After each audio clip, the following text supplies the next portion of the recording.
बोला बोला बाबा गरीबनाथ की।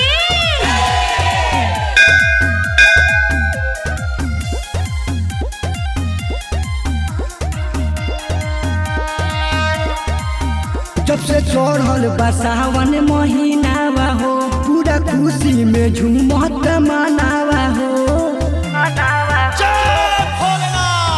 जब से चढ़ल बा सावन महीनावा हो, पूरा खुशी में झूमत मनावा हो।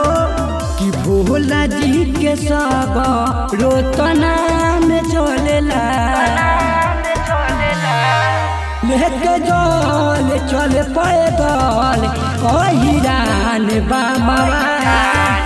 लेके जल चल पैदल कहिरान बाबा।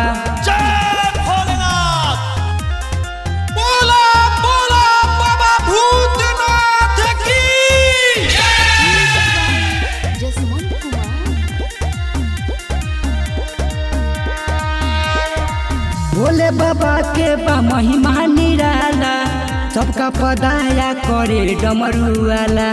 सच्चा तो मन से जे भी केहू जाला, वो पर भाई किसे मत खुले जाला। हम बाली के माथे पगड़िया हो, हम झूमत जाइए नगरिया हो।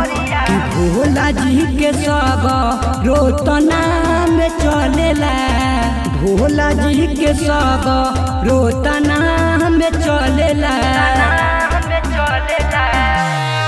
लेके जल चल पैदल कहिरान बाबा।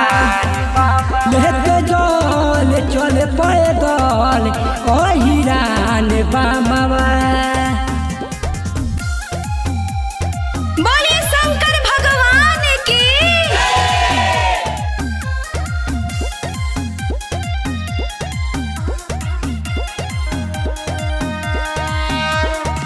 संघर पर आवेला एक बेला हार हो, टूटे द भाई आज हमरो बाहर हो।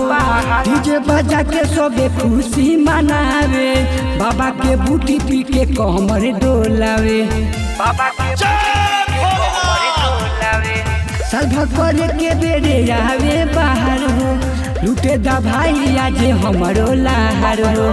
बिना कुंदन रोही ढारे ला जल हो, कदी ना बाबा जीवन सफल हो। कि उनके कृपा से सगरो नाम चलेला।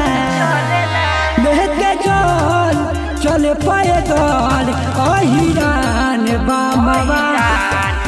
लेके जल चल पैदल कहिरान बाबा।